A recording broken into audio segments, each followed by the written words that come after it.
Le début du mois d'octobre dans l'est du Tennessee portait toujours en lui une sorte d'attente silencieuse. Les foules estivales étaient parties, l'humidité s'était dissipée et les lacs nichés entre les crêtes boisées devenaient si calmes que les habitants disaient qu'on pouvait y entendre ses propres pensées si l'on restait assez longtemps.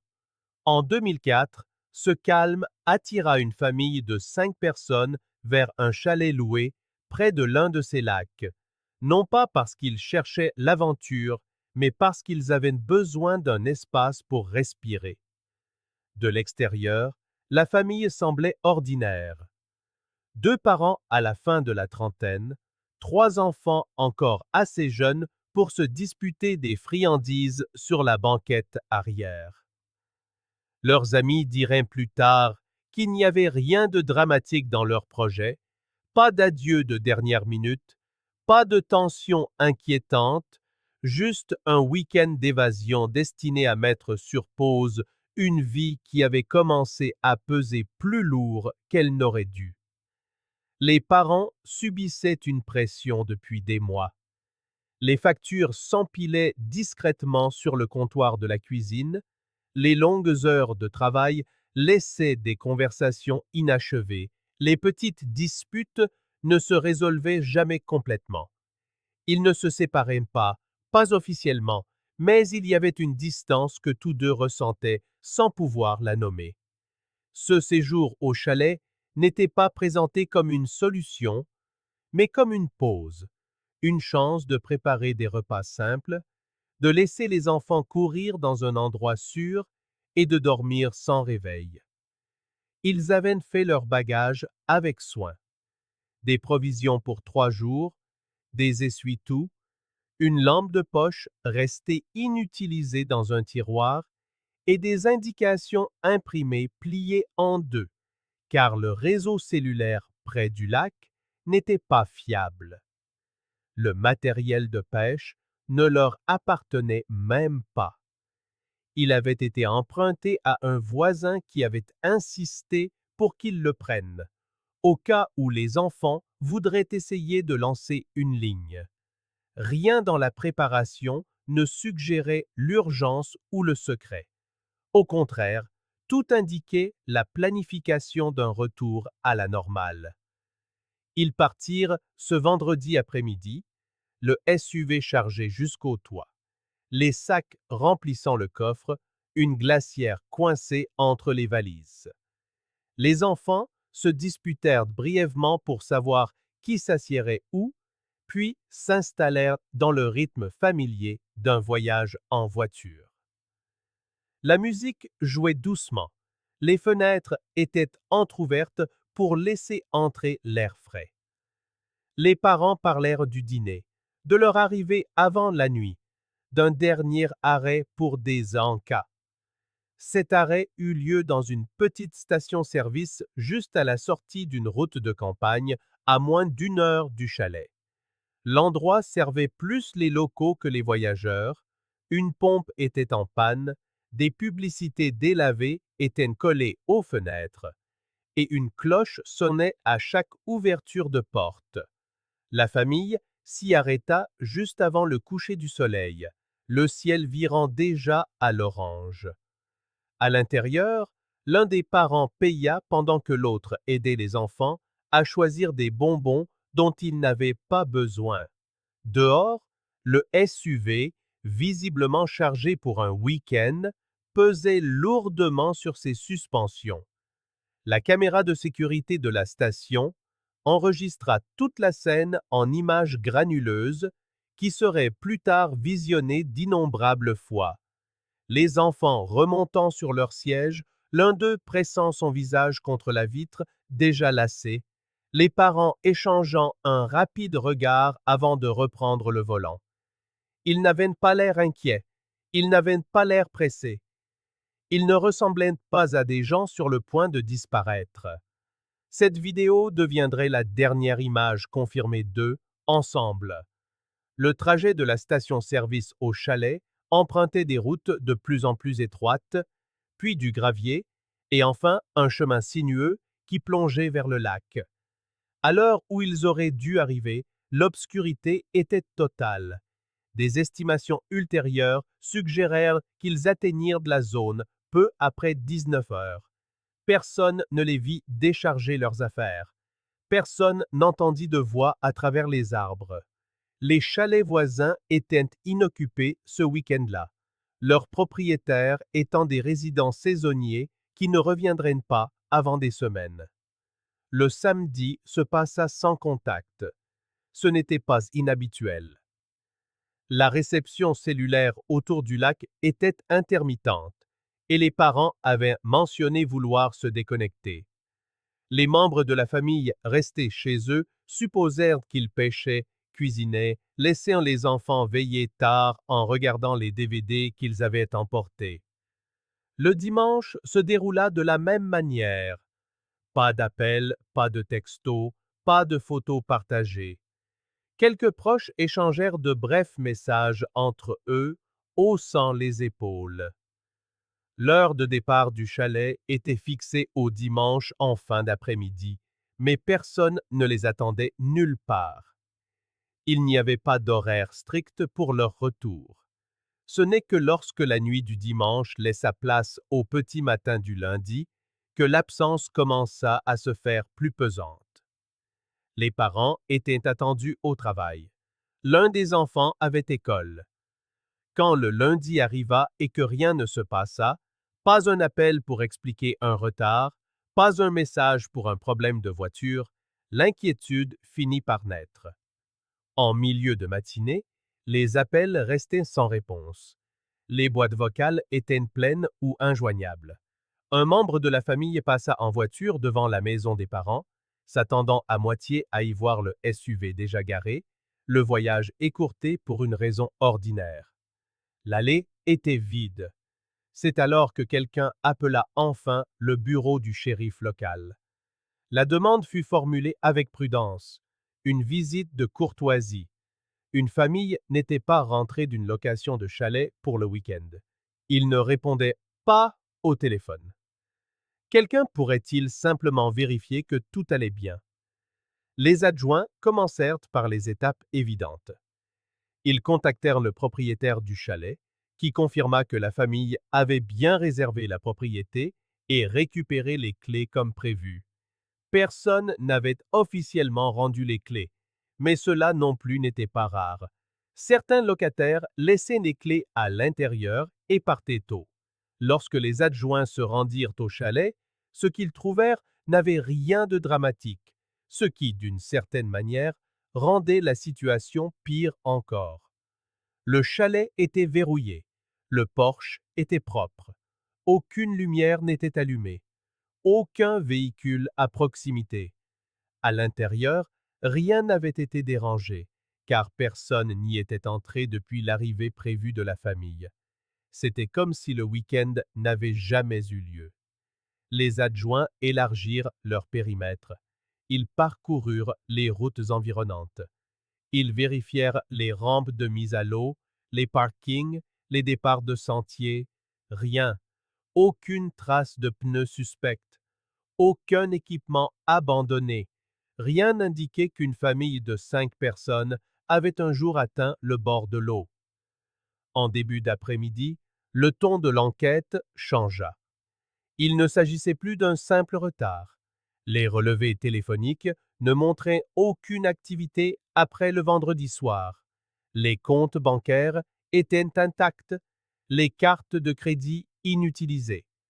5 personnes étaient sorties de leur routine et s'étaient évanouies dans un coin tranquille du Tennessee sans laisser la moindre trace numérique. La nouvelle se répandit rapidement dans la communauté. Les voisins se rassemblèrent dans les allées. Des membres de la famille arrivèrent de l'extérieur. La vidéo de la station-service fut extraite et examinée, puis réexaminée. Cette image, la famille vivante, souriante, figée dans le cadre, devint le point de référence par rapport auquel tout le reste serait mesuré. Les adjoints s'exprimaient avec prudence, mais la réalité était inévitable. Les familles ne disparaissent pas comme ça, pas sans accident, pas sans conflit, pas sans laisser quelque chose derrière elle. Alors que la lumière du jour déclinait le lundi soir, les préparatifs de recherche commencèrent. Des cartes furent déployées, des volontaires appelés. Le lac, immobile et sombre, reflétait le ciel sans rien révéler de ce qui se cachait sous sa surface. Quelque part entre cette dernière image de surveillance et le chalet vide au bord de l'eau, quelque chose avait terriblement mal tourné. Et quoi que ce fût, cela avait effacé une famille entière si complètement que même l'endroit censé les abriter ne montrait aucun signe de leur arrivée, ne laissant aux enquêteurs rien d'autre à suivre que le silence et la prise de conscience croissante que cette affaire ne se résoudrait ni facilement ni rapidement et qu'elle forcerait toutes les personnes impliquées à affronter la facilité déconcertante avec laquelle des gens peuvent disparaître lorsque personne ne regarde. Le mardi matin, les recherches n'appartenaient plus à un seul bureau du shérif. Elles s'étendirent, mobilisant quiconque connaissait le terrain ou le lac, quiconque se sentait mal à l'aise à l'idée qu'une famille de 5 personnes avait simplement cessé d'exister quelque part entre une station-service et un chalet qui n'avait jamais senti leur présence. Les gardes du parc arrivèrent les premiers, des hommes et des femmes qui connaissaient les sentiers par cœur et pouvaient dire quand une empreinte de chaussure n'était pas à sa place. Les pompiers volontaires suivirent, portant encore la fatigue de leur garde de nuit, mais refusant de rester chez eux alors que des enfants manquaient à l'appel. Les pêcheurs locaux se présentèrent discrètement, leur bateau déjà à l'eau avant même qu'on le leur demande officiellement. Les routes menant au lac furent parcourues encore et encore, parfois 3 ou 4 fois par jour. Les adjoints avançaient lentement, scrutant les fossés, les lisières de forêt, les remblais où un SUV aurait pu glisser sans être remarqué. Les accotements en gravier furent inspectés à la recherche de perturbations récentes, mais la pluie d'octobre avait déjà tout lissé. Les traces de pneus s'estompaient vite ici. Si le véhicule était sorti de la route, il l'avait fait sans laisser de signature claire. Chaque chalet dans un large rayon fut vérifié.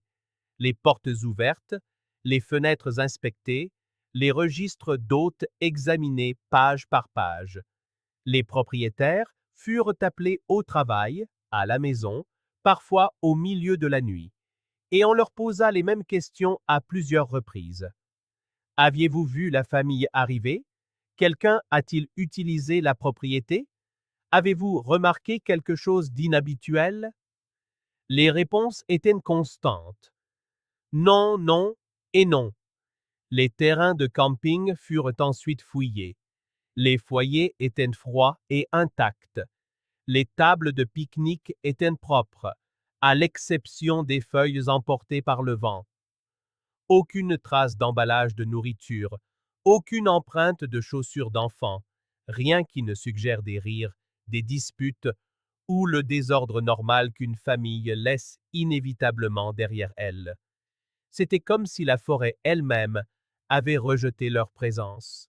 Au milieu de la semaine, des chiens renifleurs furent amenés. Les maîtres chiens commencèrent par le seul point de référence incontesté dont ils disposaient, le dernier endroit où la famille avait été indéniablement en vie, la station-service. Les chiens tournèrent autour du contour imaginaire du SUV, le nez collé à un asphalte sur lequel des centaines de voitures avaient roulé depuis vendredi soir. Pourtant, ils flairèrent quelque chose, une piste faible suffisante pour la suivre. L'odeur menait le long de la route en direction du lac, puis s'affaiblit, pour finalement disparaître près d'une aire de stationnement en gravier surplombant l'eau. Les maîtres chiens travaillèrent la zone avec soin, envoyant les chiens vers la lisière de la forêt, puis en sens inverse.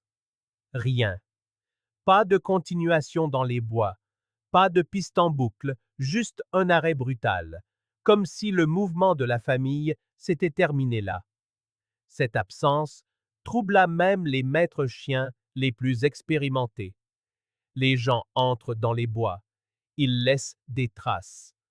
Même perdus, même blessés, il reste généralement quelque chose, une direction, une branche cassée, une odeur qui s'enfonce plus profondément dans le terrain. Ici, il n'y avait rien au-delà de l'aire de stationnement. C'est alors que le lac commença à dominer la conversation. L'eau reposait, basse et sombre, entre les pentes boisées, plus profonde qu'elle ne le paraissait depuis la rive. Elle était populaire auprès des pêcheurs, mais peu s'y aventuraient après le coucher du soleil, surtout en octobre, lorsque les températures chutaient rapidement et que la visibilité diminuait. Pourtant, des rumeurs firent surface presque immédiatement. Quelqu'un mentionna la pêche de nuit. Quelqu'un d'autre se souvint avoir vu un SUV similaire près d'une rampe de mise à l'eau des années plus tôt.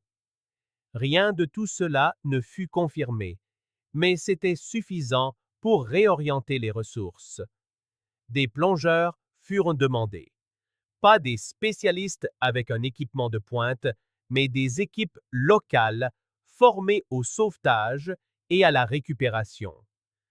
Ils entrèrent dans l'eau avec précaution, conscients que la visibilité sous la surface était limitée à quelques centimètres dans certaines zones. Le fond du lac était inégal, recouvert de limons et de débris accumulés par des décennies de tempêtes. Des arbres gisaient submergés là où les rives s'étaient déplacées au fil du temps. Ils cherchèrent par sections, guidés par des cordes et des balayages sonars de base. La technologie disponible en 2004 était fonctionnelle, mais loin d'être précise. Les images sonars se brouillaient facilement, les formes se déformaient avec la profondeur. Chaque passage produisait des dizaines d'ombres qu'il fallait écarter une par une. Des rochers, des troncs, de vieux pneus, rien qui ne se résolve en la silhouette d'un véhicule. Chaque journée se terminait de la même manière. L'équipement mouillé mis à sécher, les plongeurs secouant la tête, les commandants cochant des cases sur les grilles de recherche et réalisant combien il en restait. Le lac était assez grand pour cacher des choses, assez profond pour garder des secrets. Alors que les jours se transformaient en semaines, les recherches s'élargirent au-delà de la géographie pour s'intéresser aux mobiles. Les enquêteurs s'assirent autour de tables pliantes et débattirent du type de disparition auquel ils avaient affaire. La disparition volontaire fut la première hypothèse, comme toujours, mais elle ne collait pas. Les familles ne s'effacent pas sans préparation. Pas d'argent retiré, pas d'identité utilisée ailleurs, pas de témoins, aucune raison assez forte pour expliquer l'abandon des enfants dans l'incertitude. L'exposition accidentelle fut ensuite envisagée. Un mauvais virage, une panne suivie d'une hypothermie. Mais là encore, il y avait des problèmes. Aucun véhicule retrouvé, aucun vêtement, aucun corps. Même l'exposition finit par laisser des traces. L'acte criminel s'insinua à contre-cœur dans les conversations. Il n'y avait aucun signe de lutte, aucun conflit signalé, aucune preuve que la famille ait rencontré quelqu'un après avoir quitté la station-service. Pourtant, 5 personnes ne disparaissent pas sans explication. Le manque de réponse rendait chaque théorie à la fois possible et invraisemblable.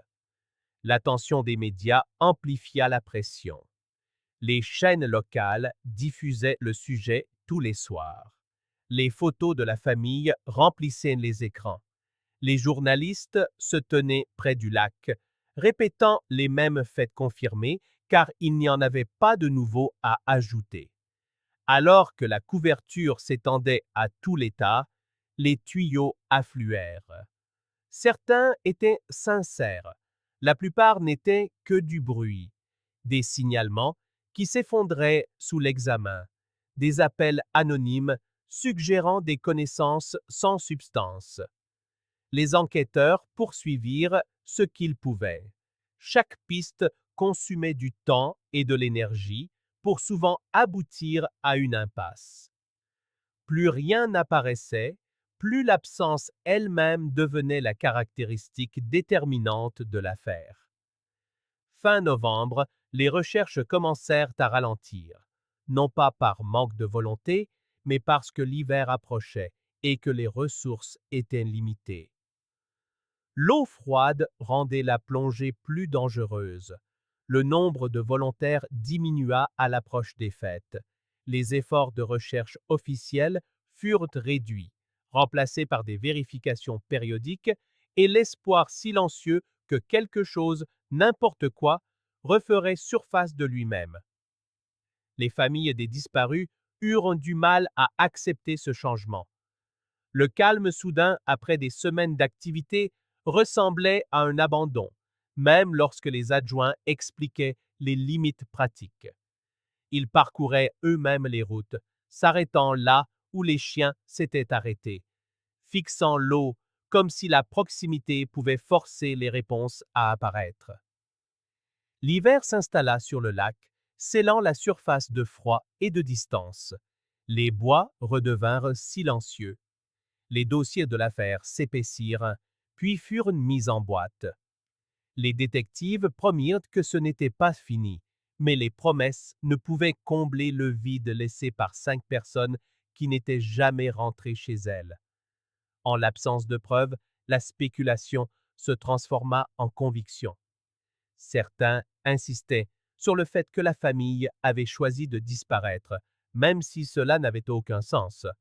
D'autres s'accrochaient à l'idée d'un accident qui attendait d'être découvert. Les discussions en ligne commencèrent à disséquer chaque détail connu, figeant la famille dans le temps, à jamais prisonnière de ce dernier moment confirmé avant que tout ne bascule dans le noir. Ce qui hantait le plus les enquêteurs, ce n'était pas ce qu'ils avaient trouvé, c'était ce qu'ils n'avaient pas trouvé. Aucune trace signifiait aucune direction. Aucune direction signifiait aucune conclusion.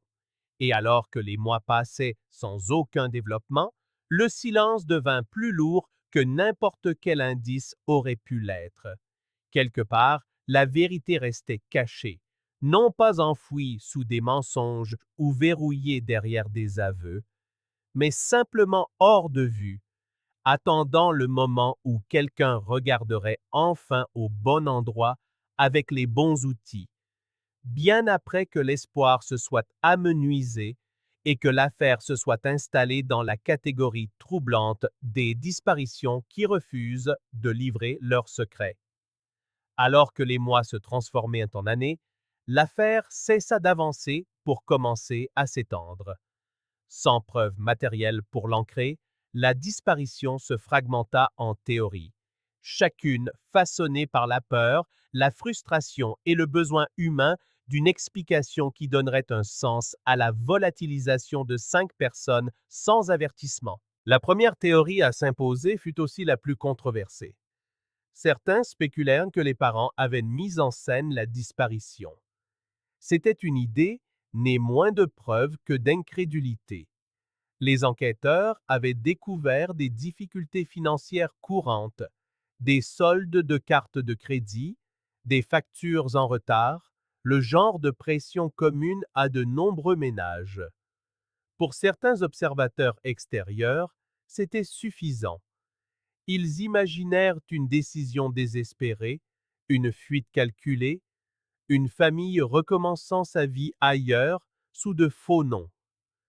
Mais lorsque les détectives examinèrent l'idée de près, elle commença à s'effondrer. Aucun retrait d'argent important, aucun compte discrètement vidé, aucun passeport demandé ou utilisé, aucun passage de frontière, aucune trace de nouvelles identités apparaissant dans une base de données. Recommencer sa vie exige de la planification, et la planification laisse des traces. Cette affaire n'en avait aucune. Une autre théorie suggérait la violence, un carjacking qui aurait mal tourné, une rencontre fortuite sur une route sombre. Mais là encore, rien ne l'étayait.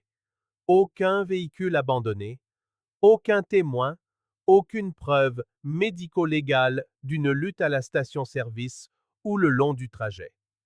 Les routes de campagne ne cachent pas longtemps les crimes. Quelque chose finit toujours par refaire surface.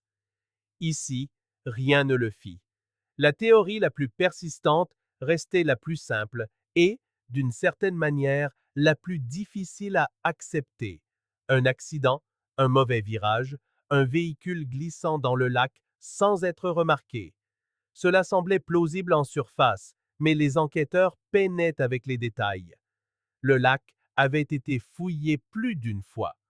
Pas de débris, pas de nappe de pétrole, aucune perturbation compatible avec un véhicule entrant dans l'eau.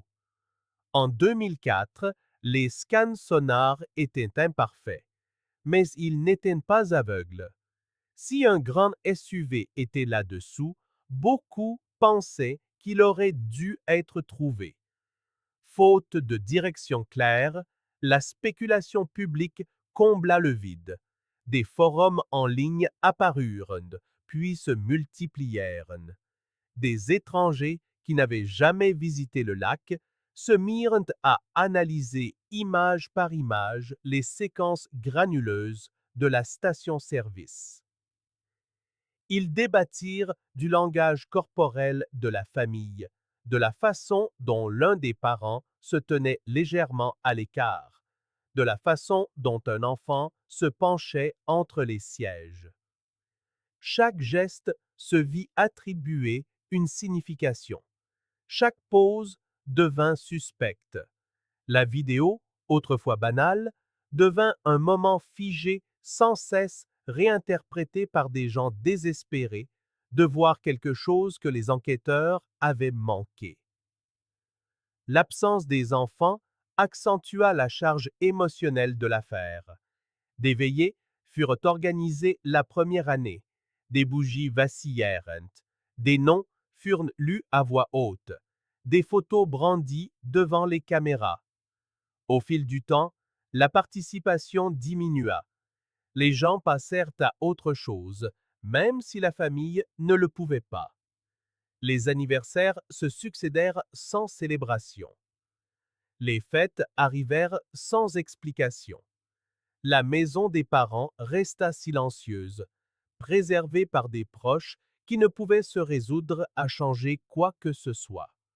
Au sein des forces de l'ordre, l'affaire changea discrètement de catégorie. Les pistes se firent rares. Les détectives furent mutés. De nouvelles missions prirent le dessus. Le dossier s'épaissit, mais pas en profondeur. À un moment donné, quelqu'un le mit en boîte et le classa comme inactif, un mot qui pesait plus lourd que quiconque ne voulait l'admettre. Des années plus tard, une sécheresse fit baisser considérablement le niveau de l'eau du lac. Les rives reculèrent, exposant des vasières et des débris submergés qui n'avaient pas vu la lumière du jour depuis des décennies. La nouvelle se répandit rapidement, peut-être maintenant. C'était peut-être le moment. Les enquêteurs revinrent avec une attention renouvelée. Les zones exposées furent fouillées avec soin. De vieux pneus, du métal rouillé, des arbres tombés. Le bord de l'eau fut parcouru centimètre par centimètre. Une fois de plus, rien n'émergea qui appartint à la famille disparue. Le lac semblait déterminé à garder son silence. Les familles des disparus s'opposèrent plus fermement alors que l'opinion publique dérivait vers la thèse de l'abandon. Elles parlèrent aux journalistes. Elles soulignèrent ce que les enquêteurs savaient déjà, mais que le public semblait oublier. Pas d'argent, pas de témoins, aucune activité confirmée où que ce soit, et surtout, pas de véhicule. Un grand SUV distinctif ne disparaît pas sans laisser de traces, à moins qu'il ne soit caché là où personne n'a pensé à regarder. Avec le temps, l'affaire acquit une certaine réputation parmi les enquêteurs du Tennessee, non pas pour sa complexité, mais pour son absence. On y faisait discrètement référence en parlant d'autres disparitions. Celles sans preuve, celles qui ne se comportaient pas comme les affaires étaient censées le faire. 9 ans passèrent ainsi, sans conclusion, sans réponse, sans mouvement. Puis, au début des années 2010, quelque chose changea. Pas dans l'affaire elle-même, mais dans le monde qui l'entourait. La technologie progressa d'une manière que peu de gens avaient anticipée en 2004. Des outils qui appartenaient autrefois exclusivement à la recherche militaire ou scientifique commencèrent à apparaître entre les mains de civils. Petits, précis et de plus en plus abordables, des appareils capables de voir des endroits que l'œil humain n'avait jamais atteints. À l'été 2013, un entrepreneur en environnement commença à arpenter ce même lac, chargé de cartographier l'érosion et les débris immergés. C'était un travail de routine, sans rapport avec une quelconque enquête de personnes disparues. L'objectif était de collecter des données, pas de faire une découverte. Mais alors que les images revenaient de sous la surface, quelque chose d'inhabituel apparut. Pas clairement, pas immédiatement, juste une forme qui n'avait rien à faire là. Au début, on l'ignora, la considérant comme une distorsion, un jeu d'ombre et de profondeur. Mais la forme réapparut encore et encore, toujours au même endroit, droite, rectangulaire, trop symétrique pour être naturelle.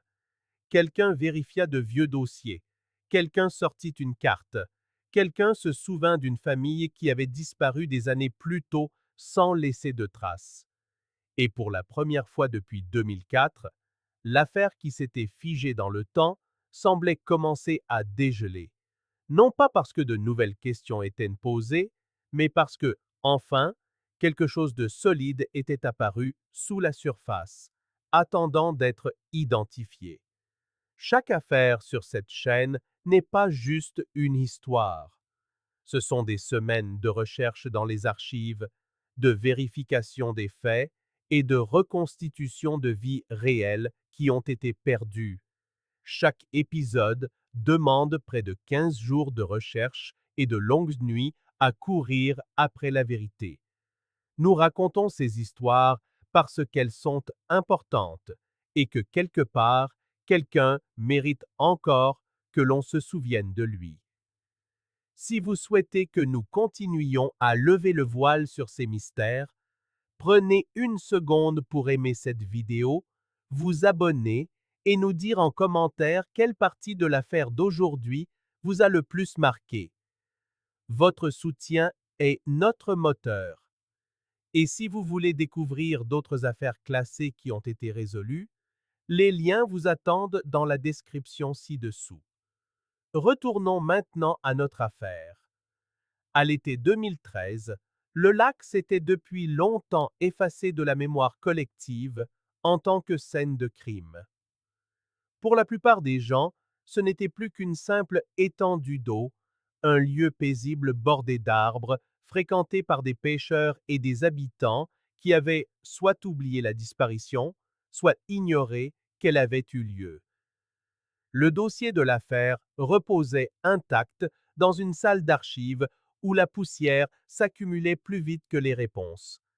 C'est alors qu'un entrepreneur privé en environnement arriva, engagé pour des raisons qui n'avaient rien à voir avec des personnes disparues. L'État avait commandé une étude sur l'érosion du littoral, dans le cadre d'une évaluation environnementale à long terme. Le travail était technique, méthodique, routinier. Personne parmi eux ne savait qu'ils survolaient l'un des plus grands mystères non résolus du Tennessee. L'entrepreneur utilisait un drone de cartographie, un équipement compact et précis, capable de scanner le terrain et les eaux peu profondes avec une finesse impensable une décennie plus tôt. L'objectif était simple: identifier les débris submergés, suivre les changements du lit du lac et documenter l'érosion près des pentes abruptes où la rive s'était modifiée avec le temps. Les trajectoires de vol étaient programmées. Les données furent collectées discrètement sur plusieurs jours. Des milliers d'images furent capturées, la plupart banales. Des rochers, des troncs d'arbres, des ombres créées par des fonds irréguliers, tout ce bruit visuel qui caractérise l'analyse sous-marine. Puis, enfoui parmi ces images, quelque chose apparut, quelque chose qui n'avait pas sa place. Ce n'était pas évident au premier abord, juste une faible silhouette rectangulaire, plus sombre que son environnement, positionnée près d'une forte pente sous-marine. La forme était droite, non éparpillée, non brisée. Elle se trouvait là où le fond du lac plongeait soudainement, une zone jugée trop profonde et trop instable pour les précédentes recherches de 2004. Le technicien qui examinait les images marqua une pause, zooma, puis dézooma. Il pensa d'abord à un débris, peut-être le fragment d'un vieux quai ou un amas de roches alignées par hasard. L'imagerie subaquatique déforme les contours. La profondeur joue des tours à la perspective.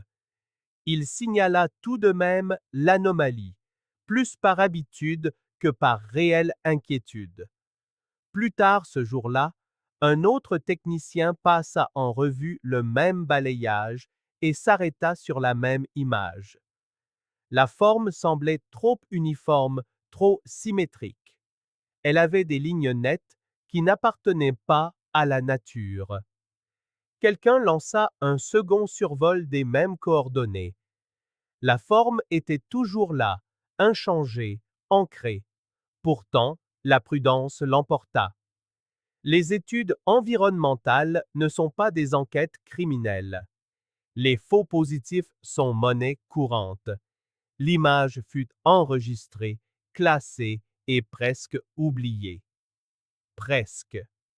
Cette nuit-là, l'un des sous-traitants retourna dans les archives des relevés, comparant la forme suspecte à d'autres débris sous-marins connus. On trouvait parfois de vieux véhicules dans des lacs comme celui-ci, abandonnés des décennies plus tôt, parfois volés et jetés. Mais celui-ci avait quelque chose de différent. Son orientation, sa taille, le fait qu'il soit droit plutôt que renversé ou en morceaux. Par curiosité, quelqu'un chercha de vieux articles de presse liés au lac. C'est alors que le nom de la famille disparue refit surface. 9 ans. 5 personnes. Un SUV qui n'avait jamais été retrouvé. Les coordonnées de la forme furent superposées à une ancienne carte des recherches tirée des archives publiques. La correspondance n'était pas exacte, mais elle était assez proche pour être troublante, assez proche pour que la coïncidence commence à paraître improbable. L'entrepreneur hésita avant de passer l'appel. Personne ne veut être responsable de la réouverture d'une affaire classée sur la base d'une ombre dans des eaux troubles. Mais il comprenait aussi que ce qu'il voyait pouvait être d'une importance capitale. Lorsque le bureau du shérif reçut l'information, la réaction fut mesurée. Des années d'impasse avaient appris aux enquêteurs à modérer leurs attentes. Néanmoins, les coordonnées furent enregistrées. Une petite enquête interne fut ordonnée. Les vieux dossiers furent ressortis pour la première fois depuis des années. Les détectives comparèrent les dimensions. Un SUV de grande taille, droit, près d'une pente sous-marine abrupte qui n'avait jamais été entièrement explorée, à cause des limites de l'équipement de l'époque. L'emplacement correspondait de manière troublante à l'aire de stationnement en gravier où les chiens pisteurs avaient perdu la trace de la famille en 2004. Personne ne le dit à voix haute au début, mais la conclusion s'imposa lourdement dans la pièce. Avant d'avertir la famille, avant toute déclaration publique, les forces de l'ordre avaient besoin d'une confirmation. Le département demanda l'aide des agences de l'État équipées de la technologie sonar moderne, bien plus avancée que celle disponible lors des recherches initiales. En quelques jours, une unité sonar balaya les coordonnées. L'image qui en revint ne laissait que peu de place au doute. Un véhicule reposait sur le lit du lac, partiellement enfoui dans le limon accumulé au fil des ans. La silhouette était sans équivoque. 4 portes, un toit intact, des vitres non brisées.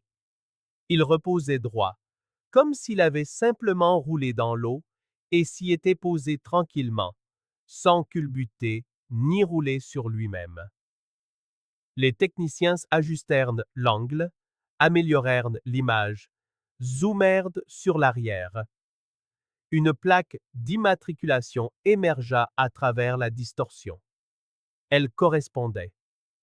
Le SUV de la famille disparut, le même véhicule vu pour la dernière fois sous les néons d'une station-service 9 ans plus tôt, avait été là tout ce temps, caché non pas par la distance, mais par la profondeur, la technologie et un léger décalage dans les hypothèses de recherche qui avaient maintenu les enquêteurs juste assez loin pour le manquer. La nouvelle se répandit rapidement dans le département, mais sans bruit.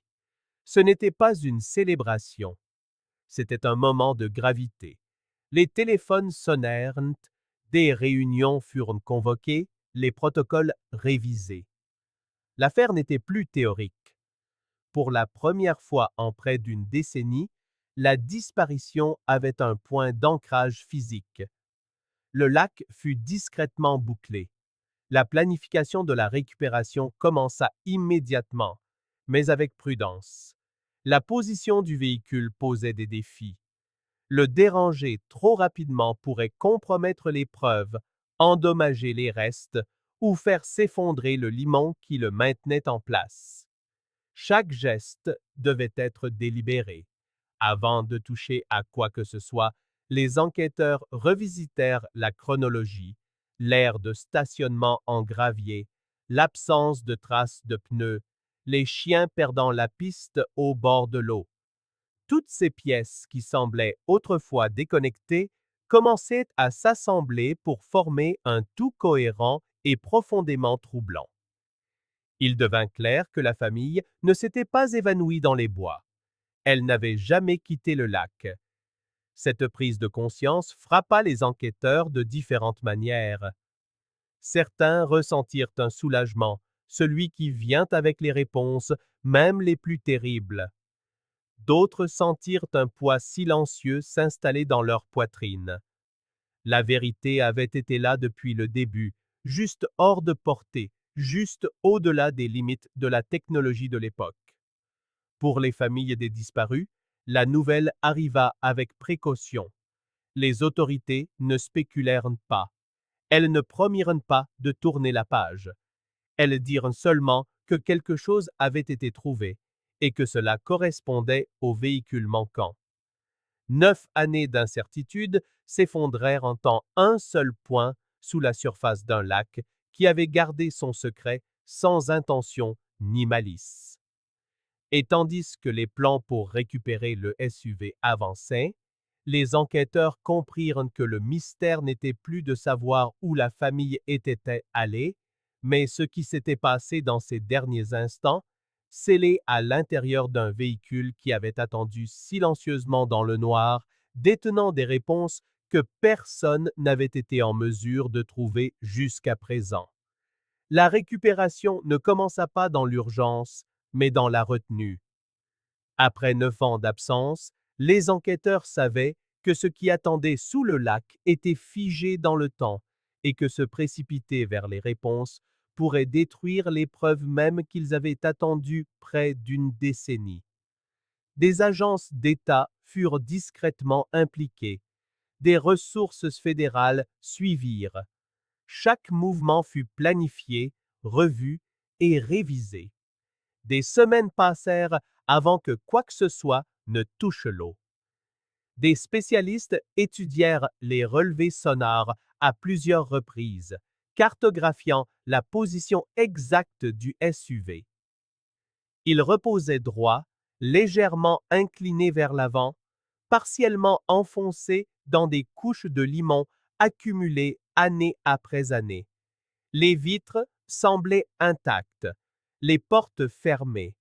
Rien ne suggérait une entrée violente ou une descente chaotique. Au contraire, l'immobilité de l'image rendait plus difficile encore d'accepter ce qu'elle représentait. Quand les plongeurs pénétrèrent enfin dans le lac, les conditions étaient impitoyables. Une eau glaciale, une visibilité limitée, une profondeur qui oppresse le corps et rétrécit la perception. Ils se déplacèrent lentement, en suivant des lignes directrices, conscients qu'un mouvement imprudent pourrait faire s'effondrer le limon autour du véhicule ou endommager ce qui restait à l'intérieur. Le SUV fut sécurisé avec des sangles de levage conçus pour répartir le poids uniformément.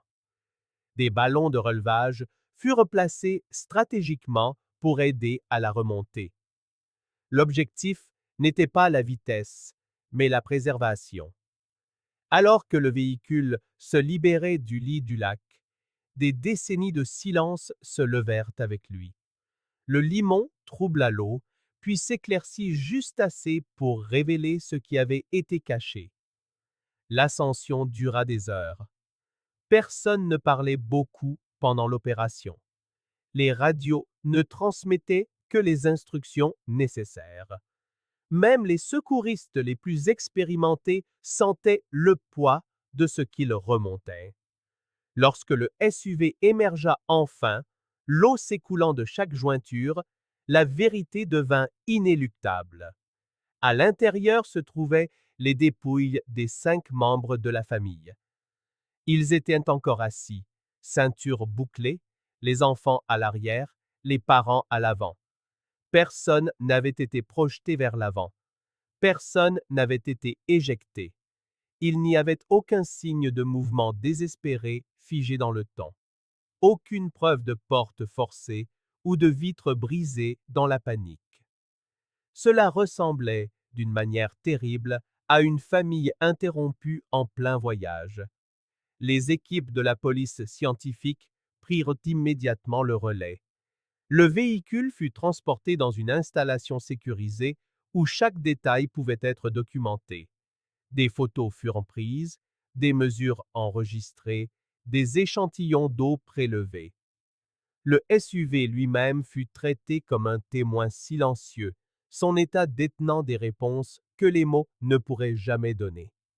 Les médecins légistes examinèrent les restes avec soin. Ils cherchèrent ce que tout le monde craignait et attendait après des années de spéculation. Blessures par balle, fractures incompatibles avec un accident, blessures de défense, signes de contrainte, rien de tout cela ne fut trouvé.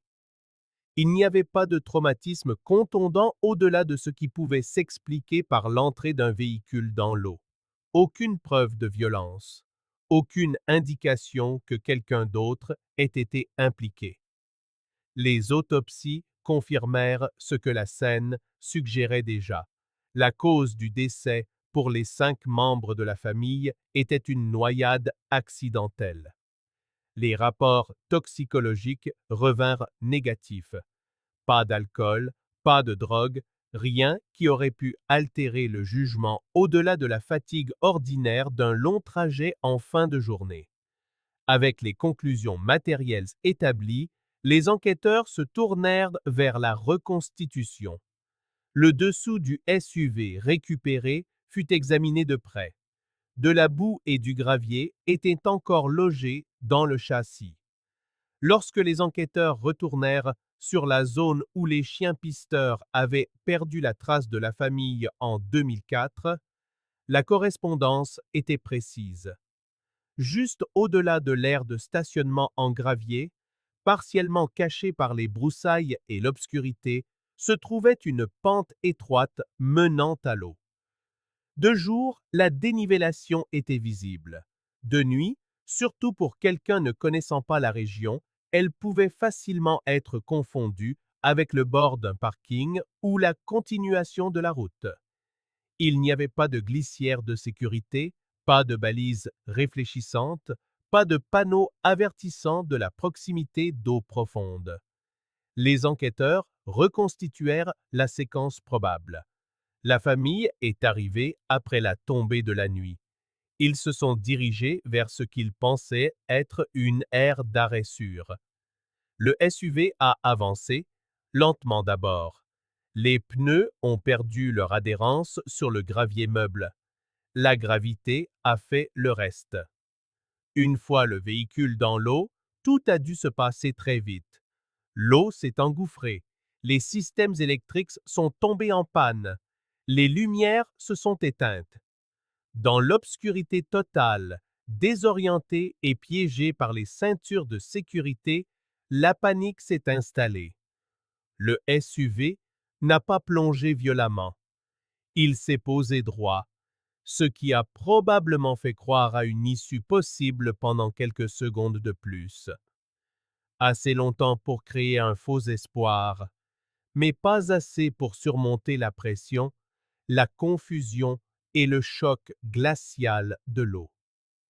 Les enquêteurs estimèrent qu'en quelques minutes, toute survie était devenue impossible. La conclusion fut dévastatrice dans sa simplicité. Il n'y avait pas de crime, pas de complot, pas d'intention malveillante. Juste un enchaînement de petits facteurs humains.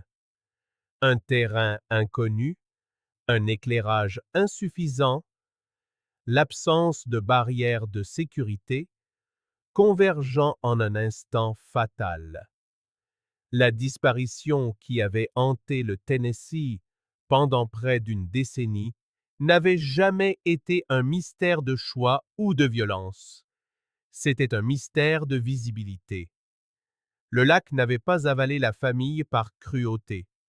Il les avait dissimulés silencieusement, juste au-delà de la portée des outils et des hypothèses disponibles en 2004.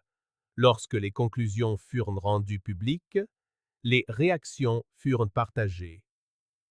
Le soulagement, car la famille n'avait pas été victime de la malveillance d'autrui. Le chagrin, car la vérité était irréversible. La colère, car l'accident aurait peut-être pu être évité. Et une profonde tristesse persistante pour les années passées à imaginer les pires scénarios. Pour les enquêteurs qui avaient travaillé sur l'affaire à ses débuts, la résolution portait un lourd fardeau. Ils revisitèrent les anciennes décisions, les anciennes limites de recherche, les anciennes contraintes. Personne ne blâma directement la technologie, mais tout le monde comprit son rôle. Si le drone avait existé 9 ans plus tôt, si le sonar moderne avait été disponible, la famille aurait pu être retrouvée bien avant que le temps ne transforme l'incertitude en légende. Le lac fut modifié après la récupération. Des panneaux d'avertissement furent installés, des barrières ajoutées près de la pente. Des mesures arrivées trop tard pour une famille, mais pas trop tard pour empêcher une autre tragédie. Alors que l'affaire était officiellement classée, il n'y avait aucun sentiment de victoire, seulement la reconnaissance que certains mystères persistent, non pas parce qu'ils sont complexes, mais parce qu'ils tombent dans les interstices étroits entre ce que les gens attendent et ce qui se passe réellement. La famille fut inhumée, ensemble. enfin retrouvés, enfin reconnus comme victimes d'un accident plutôt que comme les fantômes de la spéculation. Et pourtant, même avec des réponses établies, une question subsistait discrètement sous la résolution, non pas sur la culpabilité ou la faute, mais sur le nombre d'autres disparitions qui pourraient encore attendre, à la vue de tous, cachées non par la distance ou l'intention, mais par le simple fait que personne n'a encore regardé exactement au bon endroit. Lorsque l'affaire fut officiellement classée, la paperasse avança plus vite que les émotions ne le pourraient jamais. La cause du décès fut listée, la nature classée comme accidentelle. Le langage était précis et sans émotion, celui utilisé pour clore des enquêtes, pas un deuil. Sur le papier, le mystère était résolu. En réalité, ses conséquences ne faisaient que commencer. Le lac changea en premier. Quelques semaines après la récupération, des équipes arrivèrent pour installer des barrières près de la pente en gravier restée si longtemps sans signalisation. Des panneaux réfléchissants furent placés là où il n'y avait autrefois que l'obscurité et la supposition. Des glissières de sécurité suivirent, juste assez pour interrompre la trajectoire qu'un véhicule pourrait suivre par erreur. Les habitants observèrent ces changements en silence. Pour les familles, le retour des dépouilles marqua un moment qu'elles avaient imaginé d'innombrables fois sans jamais y être vraiment préparées. Près d'une décennie s'était écoulée. Des enfants qui étaient autrefois des frères et sœurs sur des photos étaient désormais des souvenirs d'âge qu'ils n'atteindraient jamais. Les funérailles eurent lieu sans urgence. Le temps avait déjà pris ce qu'il devait prendre. Il n'y avait aucun sentiment de retrouvailles, seulement de finalité. Les enquêteurs, à leur manière, luttaient avec le poids émotionnel. Certains avaient travaillé sur l'affaire à ses débuts, marchant sur cette même rive qui portait maintenant des barrières métalliques. Le rôle de la technologie devint impossible à ignorer. Après la clôture de l'affaire, les images du drone circulèrent discrètement entre les agences de police. Elles devinrent une étude de cas, un exemple de la façon dont les réponses peuvent rester physiquement présentes, mais pratiquement invisibles. Ce ne fut pas présenté comme un échec, mais comme une évolution. Pour les proches, rien de ce contexte n'atténuait la perte. Savoir comment et pourquoi la famille était morte n'apportait pas de soulagement. Cela mettait seulement fin à l'imagination. La vérité éliminait la peur de la violence, mais la remplaçait par quelque chose de plus lourd à porter. La certitude que les derniers instants de leurs proches avaient été remplis de confusion et de panique et que personne n'avait pu les atteindre à temps. La réaction du public s'estompa rapidement, comme c'est souvent le cas une fois les réponses obtenues. Les gros titres passèrent à autre chose. Ce qui resta fut un changement de perspective. L'affaire a remis en question l'idée que les disparitions doivent être complexes pour durer. Il n'y avait pas de dissimulation élaborée, juste la profondeur, l'obscurité et un fossé technologique assez large pour cacher un véhicule entier pendant 9 ans. La vie des familles reprit un cours différent. Le deuil devint quelque chose qui pouvait enfin se poser plutôt que de changer constamment. L'attente était terminée, même si la douleur demeurait. Le lac retourna à son rôle tranquille dans le paysage. Les pêcheurs lancèrent de nouveau leurs lignes. Les enfants jouèrent le long de rives plus sûres. Peu de gens se souvenaient pourquoi les barrières avaient été installées, à moins d'avoir vécu les années où 5 personnes avaient disparu sans que personne ne puisse expliquer comment. La vérité finale de cette affaire n'était pas spectaculaire. Elle n'a révélé ni mal ni intention. Elle a révélé à quel point la certitude peut être fragile lorsque l'erreur humaine croise l'environnement et les limites. Pendant 9 ans, Ils avaient été exactement là où ils avaient disparu. Pas à des kilomètres, pas cachés par une autre personne. Juste sous la surface, conservés par le froid et le limon, attendant le moment où quelqu'un regarderait enfin avec les bons outils.